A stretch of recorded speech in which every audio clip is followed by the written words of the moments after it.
Buenos días a todos, hermanos. Eso es una lectura de la palabra de Dios de la misa de hoy, de Juan, capítulo versículo 29. El día siguiente Juan vio a Jesús que venía a su encuentro y exclamó: ahí viene el Cordero de Dios, el que carga con el pecado del mundo. De él, yo hablaba al decir: detrás de mí viene un hombre que ya estaba delante de mí, porque él era antes que yo. Yo no lo conocí, yo no lo conocía, pero mi bautismo con agua y mi venida misma era para él y para que se diera a conocer a Israel. Y Juan dio testimonio: he visto al Espíritu bajar del cielo como una paloma que hace sobre él. Yo no lo conocía, pero aquel que me envió a bautizar con agua me dijo: también verás al Espíritu bajar sobre él. Aquel que ha de bautizar con el Espíritu Santo y se quedará en él. Si yo lo he visto y declaro que este es el elegido de Dios, palabra de Dios. Queridos hermanos, Juan el Bautista era primo de Jesús. Él empezó a bautizar, pero él no sabía que era su primo. Ya se dio cuenta cuando lo ve, y a través del Espíritu Santo es cuando se encuentra él. Qué dicha de él. Él bautizaba y decía a los de Israel: conviértense. Pero aquí algo muy importante. Ahí viene, él dijo, Juan exclamó: ahí viene el Cordero de Dios. ¿Cuál es el Cordero de Dios? Cuando el Padre en la misa en la misa, en la Eucaristía, alza la hostia y les alza, y este es el Cordero de Dios. Eso es, mucha gente, los cristianos, los protestantes, dicen: ¿de dónde sacó la misa? Pues aquí viene la palabra de Dios. Debe tener un significado la misa. ¿Cuál fue cuál fue en la antigüedad? Cuando murió Cristo, los apóstoles se reunieron con los cristianos. Entonces los apóstoles empezaron a decir a los cristianos: miren, nosotros cuando Jesús murió, nos llevaron un pan, María, la Virgen María, María Cleofas, María Magdalena los dio pan y un jarro de vino, y el maestro lo pasó el pan y dijo: este es el pan, que coma mi carne, y les empezó a explicar los apóstoles a los cristianos. Entonces ellos empezó a decir: bueno, pues vamos a hacerlo nosotros también. Y digo: háganlo. Le dio la orden de Jesús a los apóstoles. Entonces ellos empezaron a decirlo. ¿Cuáles son las primeras palabras del mandato de la misa? Antes que se hacían. Ese era el fraccionamiento del pan, luego la Eucaristía y la misa. Pero ¿quién descubrió la misa? En el año 150, San Agustino. San Agustino era un filósofo de Palestina. Pues se fue a Roma y ahí puso una escuela de filosofía.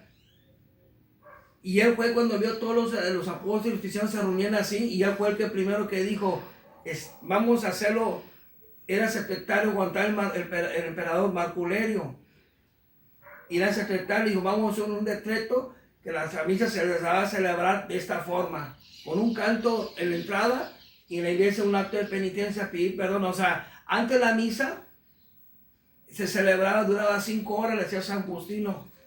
Él fue el que descubrió la misa, cómo se celebraba, cómo le puso. Entonces, tiene su chiste, si uno se porque los cristianos no ven la tradición. No va pura Biblia. Yo sí les puedo explicar de la Biblia, quién la escribió, quién la hizo, cómo se modificó. No va a decir: la Biblia viene de la Iglesia Católica. Pero muchos que son católicos, que no estudian, no conocen, se cambian de religión y empiezan a hablar de la Iglesia Católica. Si no es saber que ellos agarran la Biblia de la misma Iglesia Católica, y ellos la modificaron con 66 libros, le quitaron 7 libros, como Martín Lutero. Es un tema que lo puedo explicar, pero voy a tardar mucho. ¿Cómo fue? ¿Por qué quitaron los libros? Los judíos, y eran griegos y los hebreos. Eso lo puedo explicar, pero voy a tardar. Pero aquí lo más importante, hermanos, que debemos de conocer más, porque la misa tiene su chiste. ¿Quién la descubrió? San Agustino en el año 150. Él fue y él fue el que dio el decreto. Entonces, y aquí lo viene de Juan Bautista, después de Cristo que ya ha muerto. Entonces, mi hija, ¿quién es el Cordero en la misa? Pues Cristo, nuestro Señor. Tenemos algo muy importante nosotros los católicos, la Eucaristía, el sacramento de la Eucaristía, la cena. Pero tenemos que tener un acto de contrición.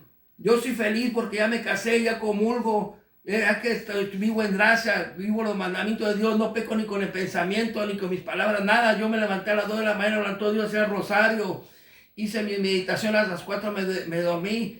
Bien hermoso, me levanté a ver la misa del Padre. O sea, algo hermoso cuando te dejas tocar por Dios. Él te manda y te guía. Pero si vives las cosas del mundo, las cosas terrenales, te fugas en el cigarro, en el vicio, en las fiestas, en la lujuria, todo eso, no vives. Y luego andas pensando, ay, quiero tomar una cerveza. Nada, ya así unas personas me hacen de cursillos así, y van y se andan de golpes de pecho. ¿De qué me hablan?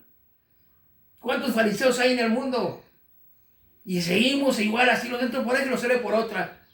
¿Por qué? Porque no nos capta el mensaje. Tenemos años, 20, 10 años, 30 y no sabemos. Qué triste, hermanos, que nomás vamos a la iglesia y nomás vamos a veces a criticar y hacer y no estudiamos, no ayudamos a la gente. Yo soy muy feliz porque me tocó Dios y me tocó el Espíritu Santo a través del rosario y me ha dado mucha sabiduría y entendimiento para poder explicar a la gente. Que Dios los bendiga, hermanos. Y recordemos que Juan se sorprendió y fue un testimonio. Él fue testimonio, fue el primero que vio a Cristo a través del bautismo. Pero lo bautiza con agua y Cristo lo bautiza con el Espíritu Santo. Y ese Espíritu es el que nos da vida a nosotros. Y ese Espíritu es el que nos da vida para caminar. Pero tenemos que tener un acto de contrición. A dejar todas esas vidas mundanas que dice San Pablo. En Gálatas, capítulo 5, deja la fornicación, la impureza, la fornicación, impureza, hechicería, odio, ira, violencia, celos, furor, divisiones, sectarismo, borrachera, surgía, como tales cosas no entran en el reino de los cielos, dice San Pablo. Dejamos todos vivir las cosas espirituales. Que sabiduría, entendimiento, consejo, fortaleza, ciencia, paciencia, temor a Dios, eso es vivir las cosas espirituales para poder caminar. Y Dios los bendiga, hermanos. Y debemos ser como Juan el Bautista, dar testimonio de él. Y preparar el camino para muchos, predicar la palabra de Dios a los demás. Que Dios los bendiga, hermanos. Cristo los ama y debemos de estudiar, prepararnos mucho. Nos hace mucha preparación. Dios los bendiga, hermanos. Yo no soy nadie, yo soy nomás voy a ser un instrumento de Dios para predicar la palabra y compartir lo que Dios me ha regalado. Como te regalé, San Justino en el año 150 fue el que subió la misa. Y después explicar la historia de San Justino, que lo mató en el año 665, el mismo emperador. Dios los bendiga, hermanos. Bye, bye.